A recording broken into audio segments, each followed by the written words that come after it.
Bismillahirrahmanirrahim. Assalamualaikum warahmatullahi wabarakatuh. Berita Al-Hijrah 11 Ogos bersama saya Nazira Syaringat dan jurubahasa isyarat Ahmad Hafiz Azamuddin. Dan berikut tajuk utama malam ini. Ingatan Perdana Menteri, jangan benarkan pemimpin sakau duit rakyat. Juga tunai tanggungjawab mengundi adalah wajib, haram rosakkan undi.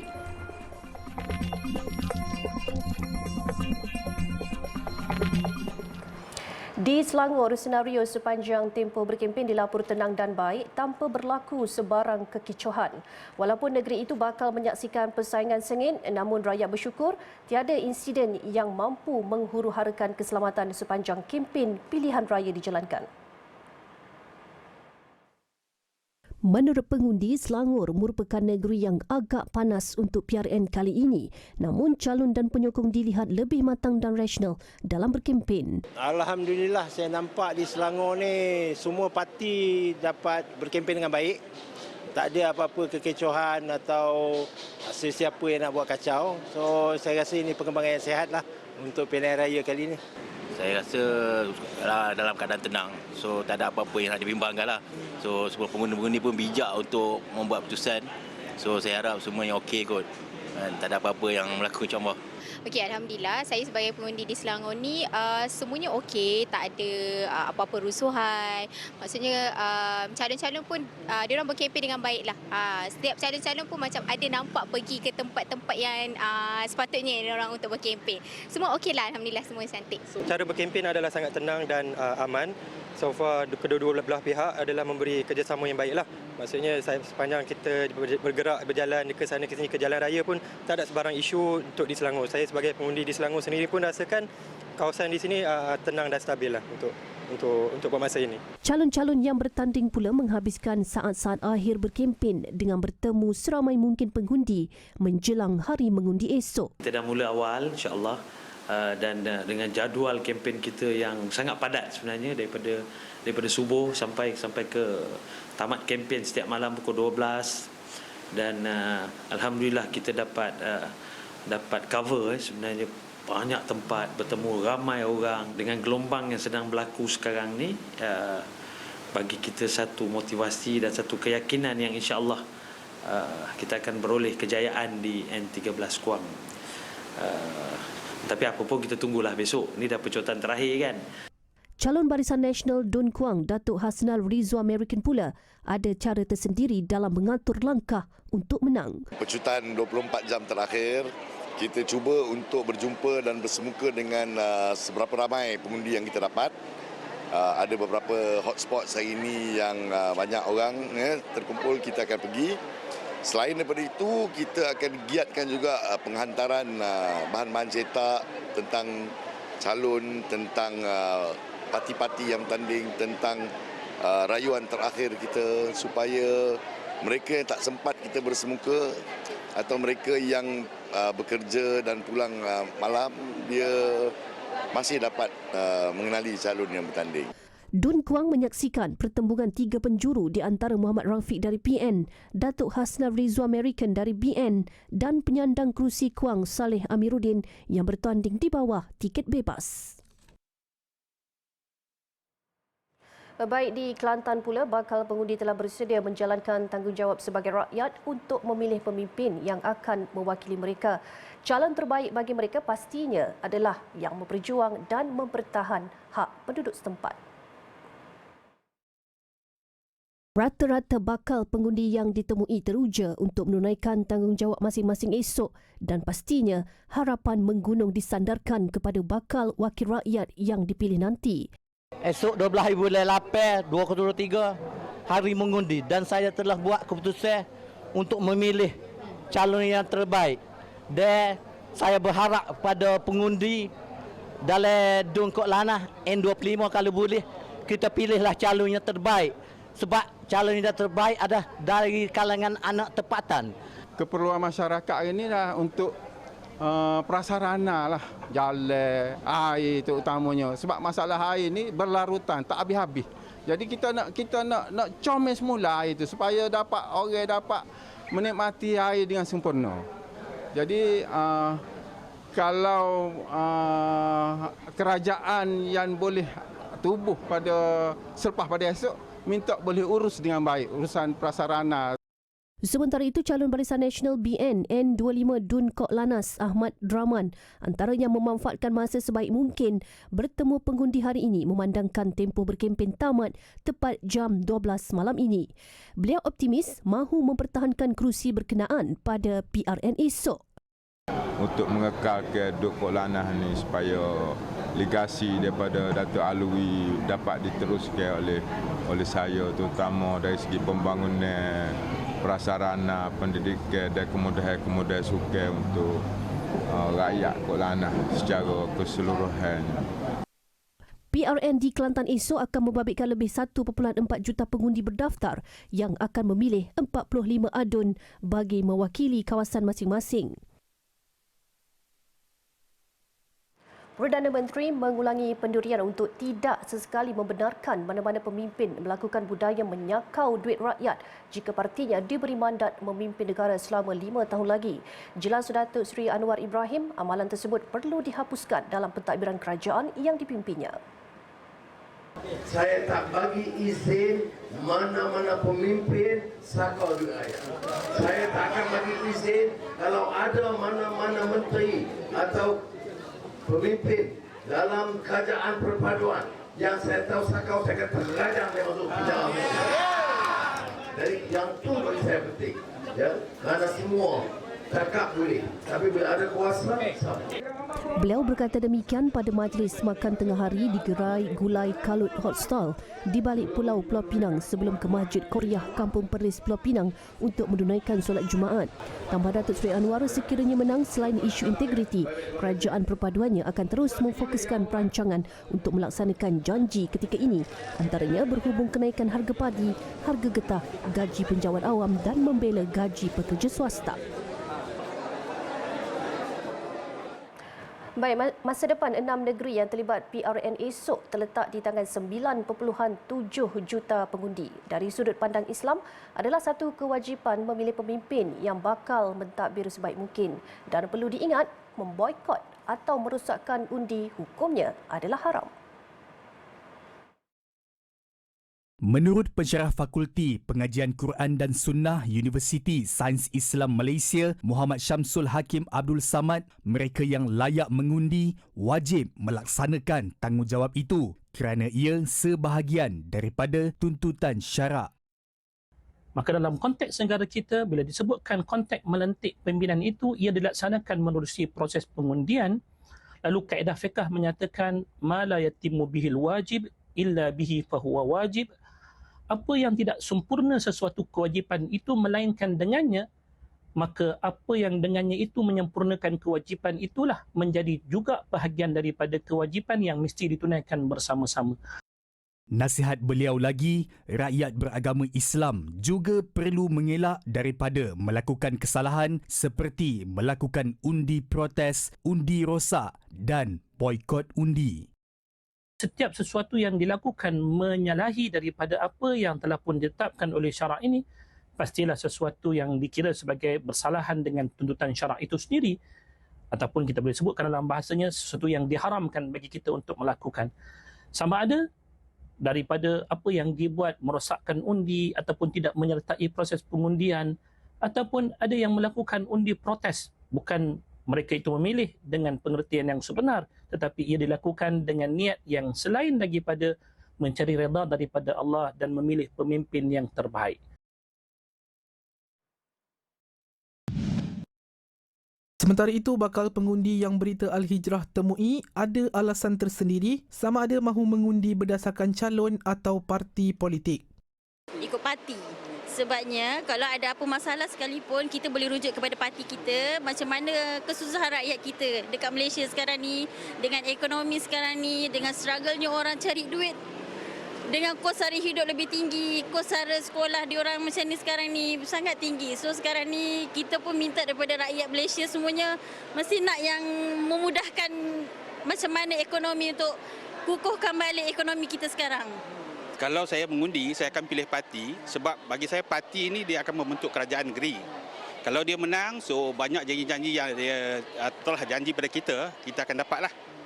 Kalau calon, kalau dia menang, dia tak menjadi kerajaan, so tak ada makna bagi kita. Bagi saya ikut calon lah. Sebab calon ni yang jaga tempat semua, bukan parti lah. Bagi saya ikut calon lah. Dia kalau calon tu, contoh kalau tempat tu, calon sendiri duduk situ, so dah lama kenal dia tahu apa masalah untuk dia punya tempat sendiri semua. Dia kalau ikut parti, ada daripada luar datang, so kita takut macam tu lah. So better calon lah daripada parti. Sementara itu, menjelang PRN esok, aliran trafik di beberapa lebuh raya utama hasil tinjauan berita Al-Hijrah siang tadi masih lancar dan terkawal. Sehingga 6 petang tadi, tiada sebarang kesesakan lalu lintas luar biasa dilaporkan. Di Plaza Tol Gombak juga, situasi trafik adalah terkawal petang tadi. Tinjauan mendapati aliran trafik di Plaza Tol Gombak menuju Pantai Timur adalah baik dan tiada peningkatan jumlah kenderaan yang ketara. Pun begitu, lonjakan aliran trafik dijangka berlaku pada sebelah malam dan warga kota diramal menuju ke Pantai Timur pada saat-saat akhir.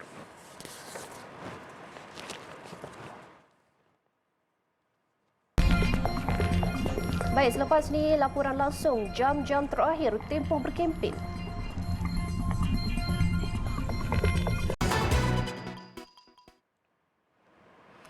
Hari terakhir kempen hari ini digunakan sebaiknya oleh calon yang bertanding. Di Kedah, pemerhatian wartawan kami Zaim Zamani mendapati para calon mula keluar sejak awal pagi bagi melakukan pecutan akhir untuk bertemu para pengundi, terutama perantau yang baru tiba di kampung halaman. Jadi Zaim akan berkongsi lebih lanjut hasil tinjauannya hari ini dan beliau sudah pun berada di talian. Baik Zaim, rangkumkan hari terakhir kempen di Kedah hari ini.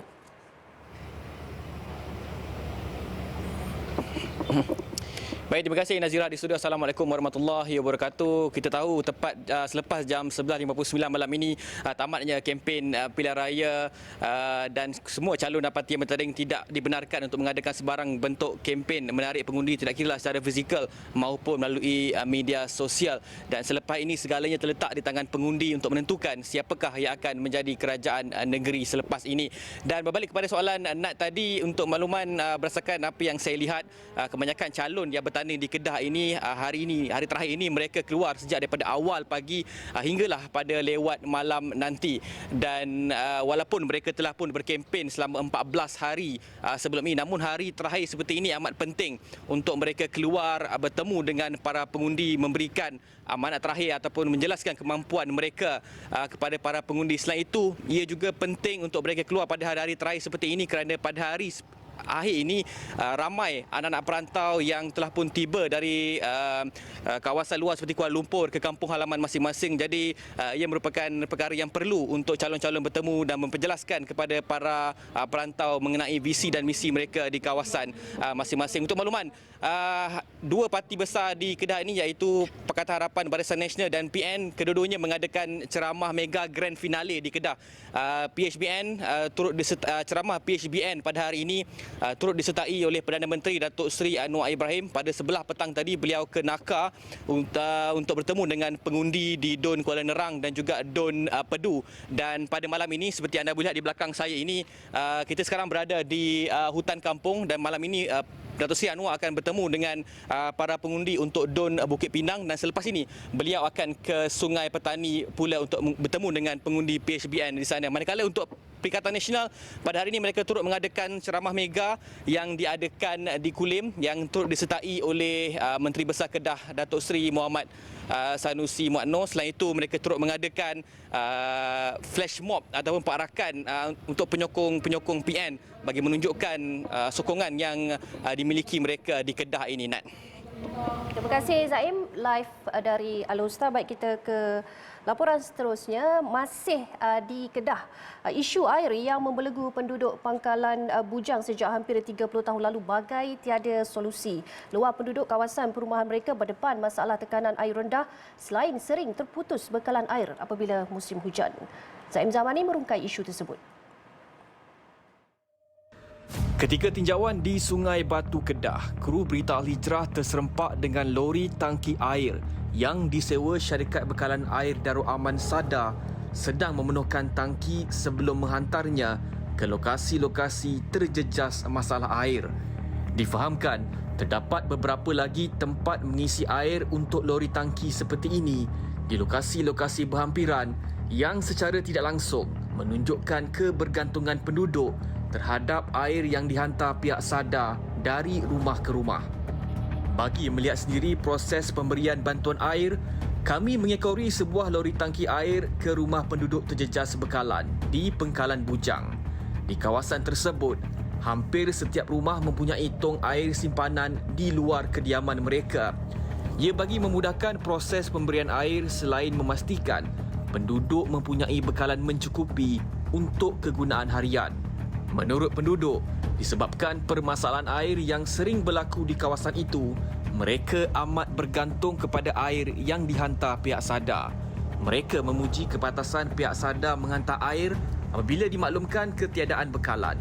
Namun luah penduduk, sampai bila mereka harus berdepan dengan masalah tersebut. Ayak ni kau ikut cukup lama sangat dah. Lama sungguh lah, berapa tahun tak tahu lah ayak tak pernah cukup tanah dah. Bila mai kemarau kita tak kisahlah buat macam mana ayak tak ada. Tapi bila mai hujan pun ayak tak ada. Lepas stok ayak. Saya mani tak pernah nak ambil wuduk yang saya masalah sangat. Ambil wuduk masalah. Tu bila tak ada ayak, saya baik kami siap ayak botol kan. Ambil dalam botol ya. Menurut Muhammad Adan, kawasan perumahannya juga berdepan masalah tekanan air rendah yang menyebabkan beliau terpaksa mengambil inisiatif memasang pam air untuk menambah tekanan. Pemasangan pam itu bagaimanapun menyebabkan dia terpaksa menanggung kos elektrik tambahan disebabkan perlu membuka alat tersebut setiap kali mahu menggunakan air. Sementara itu, penduduk juga memaklumkan permasalahan air yang kerap berlaku menyebabkan mereka sukar untuk melakukan kerja-kerja rumah seperti memasak, mencuci baju dan pinggan. Teramat susah. Kita orang Islam kadang-kadang bangun malam ayak tak ada. Susahlah ayak, amat susahlah. Pula macam orang dah berumur ni kan. Ayak kalau tambah hari perayaan tu pakai pinggan semua polisri. Beli pinggan mangkuk elok-elok hiasan. Penduduk memaklumkan mereka berharap pihak berwajib prihatin terhadap kesukaran mereka dan segera menyelesaikan permasalahan yang telah berlarutan lama. Kata mereka, isu air tidak seharusnya dipolitikkan dan semua pihak harus bekerjasama memastikan usaha-usaha menambah baik perkhidmatan air di Kedah dapat dilaksanakan dengan lancar. Di kawasan Pengkalan Bujang ini, tong-tong air di luar rumah merupakan pemandangan biasa. Penduduk terpaksa mengeluarkan kos ratusan ringgit bagi membeli tong air ini untuk memastikan mereka mempunyai bekalan air untuk digunakan bagi kegunaan harian. Puluh tahun penduduk menghadapi masalah air ini dan mereka amat berharap isu ini akan segera diselesaikan untuk memudahkan urusan harian mereka. Laporan Zaim Zamani untuk Berita Al Hijrah. Jalan tidak berturap dan tiada lampu jalan di sepanjang laluan masuk utama ke kawasan kampung. Itu kepayahan yang terpaksa dialami penduduk kampung Pasir Tumbuh, Kelantan selama bertahun-tahun. Lebih malang, aduan tentang masalah tersebut sudah dibuat, namun bagai mencurah air ke daun keladi. Keadaan jalan yang tidak berturap dan berlubang-lubang semestinya memberi kesukaran kepada penduduk di kampung berkenaan. Apatah lagi, ia jalan utama untuk keluar masuk dan cukup sempit jika ada pertembungan dengan kenderaan lain dari arah bertentangan. Bagi penduduk, situasi menjadi lebih sukar ketika waktu malam kerana keadaan yang gelap.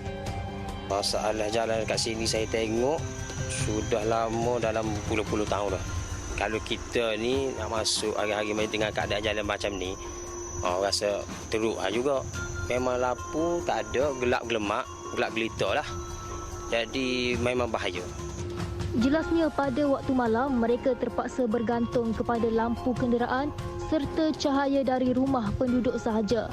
Namun yang lebih membimbangkan penduduk setempat adalah aspek keselamatan penduduk, terutamanya golongan wanita dan potensi berlakunya kes-kes jenayah. Lebih lagi orang perempuan kalau malam memang gelap, tak ada langsung lampu jalan ni. Itu satu membahayakan lah untuk penduduk-penduduk sini juga. Kadang-kadang budak-budak apa ni, penagih dadah apa kan, dia ada juga. Cuma kita bimbang lah. Kalau boleh kita nak lapu sini biar ada lah.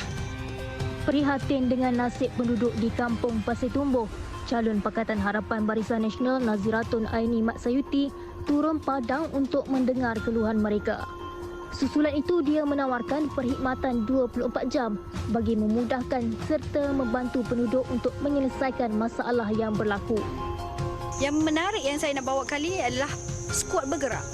Pihak saya akan turun ke bawah, ya, melihat sendiri dan kita akan tahu apa permasalahan sebenar secara tepat.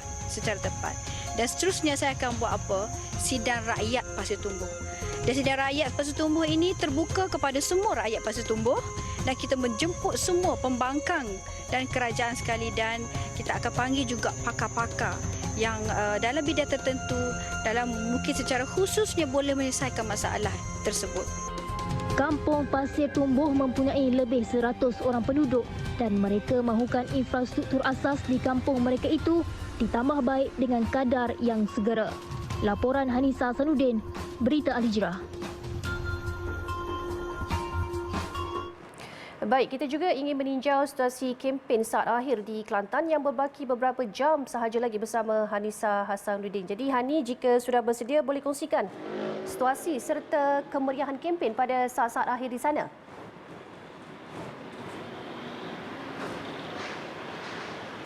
Baik Nat, sudah semestinya kempen saat akhir ataupun pecutan akhir ini suasananya cukup meriah di mana debarannya, kehangatannya sudah pasti terasa. Dan kalau boleh saya kongsikan, kebanyakannya jadual oleh kesemua calon di sini bermula seawal jam 6 pagi lagi dan rata-rata mereka akan berakhir pada jam 11.59 malam nanti bagi mematuhi tempoh berkempen untuk PRN yang telah pun ditetapkan oleh pihak SPR. Dan untuk hari ini sebenarnya kebanyakan calon tidaklah memfokus di kawasan pekandun mereka, tetapi mereka lebih fokus kepada di bahagian kawasan-kawasan kampung di mana mereka di sana mendengar aduan dan juga keluhan. Pada dalam masa yang sama, mereka juga cuba untuk memenangi hati pengundi masing-masing.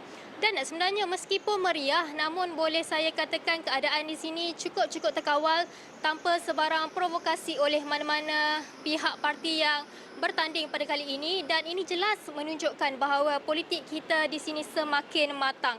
Dan untuk di Kelantan ini sebenarnya ada satu kejutan ataupun satu teka-teki besar di mana siang tadi Setiausaha Agong PAS Datuk Seri Taufiq Hassan memaklumkan bahawa terdapat perubahan dari sudut pentadbiran Menteri Besar dan juga Timbalan Menteri Besar yang akan digantikan kepada calon baharu di mana mereka akan menggunakan konsep gabungan agamawan dan juga teknokrat untuk sekiranya mereka menang bagi PRN di Kelantan ini nanti. Dan semestinya itu menjadi tanda tanya yang besar untuk rakyat Kelantan ini. Baik, terima kasih Hani langsung dari Kota Baru Kelantan. Kita berhenti berehat seketika, insya-Allah selepas ini. Sejauh mana tahap keselamatan PRN Terengganu esok?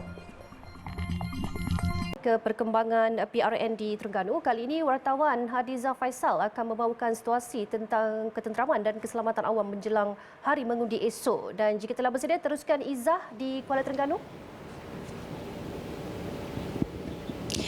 Baik, terima kasih Nazira. Nat, apa yang saya boleh kongsikan bersama saya ketika ini bersama dengan Datuk Mazli Mazlan di Paya Bunga Hotel untuk kita mendapatkan pandangan dan juga penjelasan untuk pecutan akhir PRN di Terengganu ini. Baik, silakan Datuk. Baik Datuk, untuk situasi pecutan akhir untuk di Terengganu ini sebelum hari mengundi esok, Datuk, bagaimana? Assalamualaikum.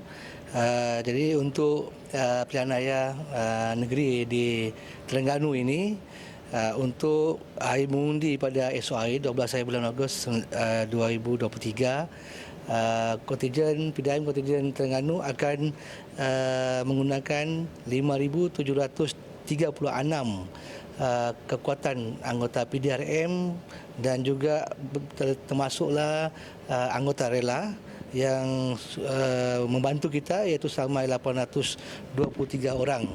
dan 5,736 ini selain daripada daerah terlibat dalam semua elemen-elemen yang terdapat dalam PDRM termasuk JSJ, trafik dan juga bantuan daripada Bukit Aman dan juga daripada Jabatan KDNKA. Bagaimana dengan pengurusan peti undi, Datuk, dan juga situasi sepanjang kurang daripada beberapa jam saja ini lagi ada cetusan huru-hara dan sebagainya?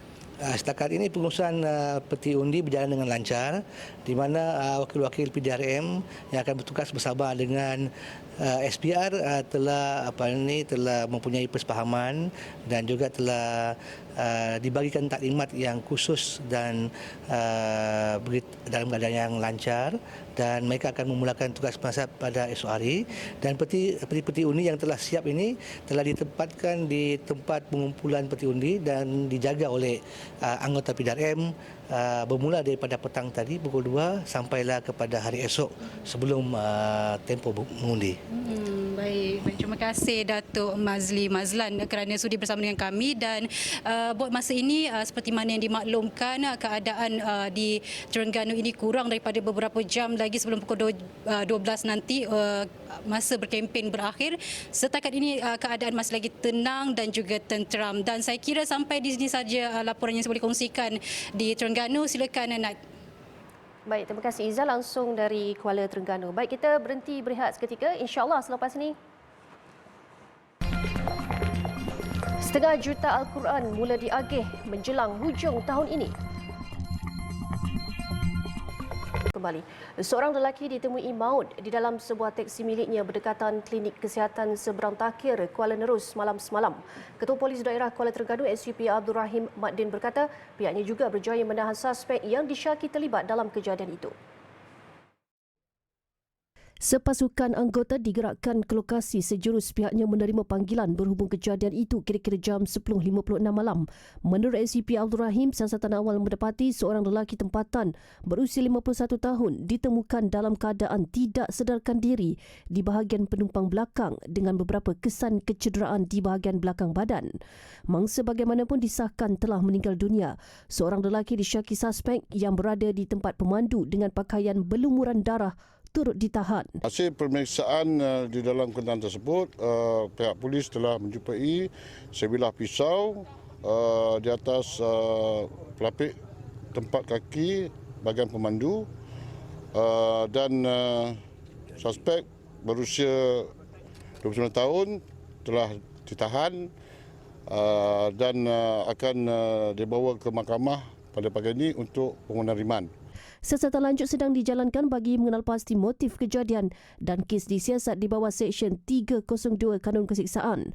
Mayat mangsa dibawa ke unit forensik Hospital Sultanah Nur Zahirah, Kuala Terengganu untuk bersiasat. Yayasan Restu menyasarkan untuk mencetak dan mengedarkan 500,000 juta naskah Al-Quran ke luar negara menjelang hujung tahun ini. Itu perancangan fasa pertama program kempen infak dan wakaf 1 juta Al-Quran yang diilhamkan Perdana Menteri Datuk Seri Anwar Ibrahim pada Januari lalu. Secara keseluruhannya, kerajaan dengan kerjasama Yayasan Restu akan mencetak 1 juta naskah Al-Quran dalam tempoh 2 tahun untuk diedar ke luar negara. 2 tahun. Ini fasa pertama kan 500,000 dan insya-Allah tahun depan lah untuk fasa kedua 1 juta. Bagi fasa pertama sehingga hujung tahun ini, penerbitan dan percetakan yang sedang dilaksanakan terdiri daripada naskah dengan terjemahan bahasa Sweden, Inggeris, Sepanyol Latin, Cina atau Mandarin, Khmer, Perancis, Tamil, Tagalog dan Hindi. Terdahulu, Datuk Dr. Muhammad Naim hadir pada majlis pelepasan kontena kempen infak dan wakaf 1 juta Al-Quran di Putrajaya petang tadi. Mengikut perancangan, 300,000 naskah Al-Quran akan dihantar ke negara-negara seperti India dan Australia bulan depan. Selain itu, katanya, Yayasan Restu memerlukan peruntukan 38 juta ringgit bagi mencetak dan menerbitkan 1 juta naskah Al-Quran untuk kempen tersebut. Sehubungan itu, Yayasan Restu melancarkan tabung wakaf Qurani melibatkan pelbagai agensi, syarikat berkaitan kerajaan dan swasta, perkumpulan awam dan orang perseorangan termasuk media-media arus perdana bagi mengumpulkan dana tersebut.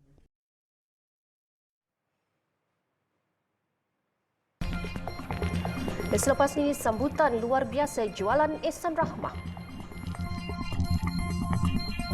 Program jualan Ehsan Rahmah JER yang menawarkan barangan asas lebih murah sehingga 30% terus mendapat sambutan menggalakkan daripada pengguna.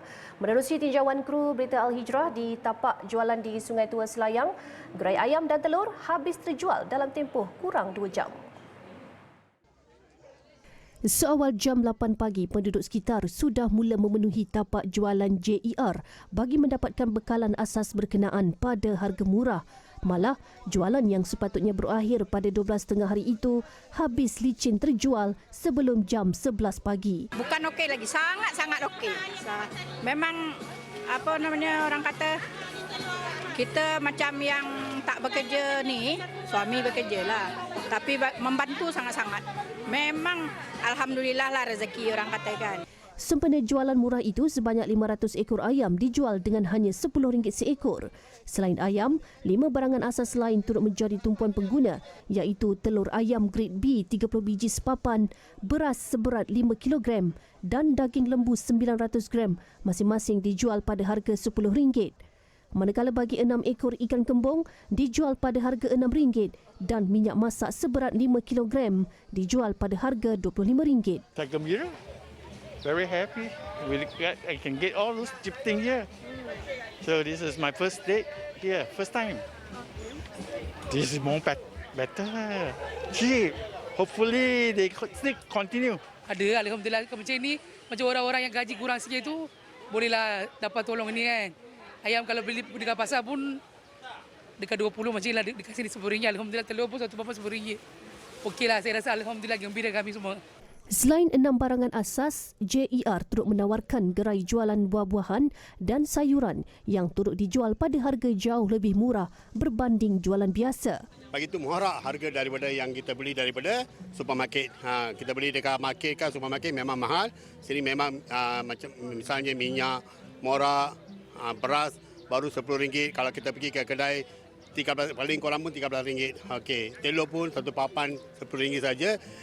Selain di Sungai Tua, jualan JER di bawah kendalian Perbadanan Kemajuan Pertanian Selangor PKPS itu turut dijalankan secara serentak di 9 lokasi lain di seluruh Selangor, antaranya di Kampung Sungai Kandis, Puncak Alam, Kampung Sungai Sireh, Pandan Indah dan Paya Jaras. Siri program jelajah sejak September tahun lalu ini sudah diadakan di lebih 2,600 lokasi di seluruh Selangor, membabitkan peruntukan subsidi sebanyak lebih RM20 juta dalam bentuk barangan keperluan asas.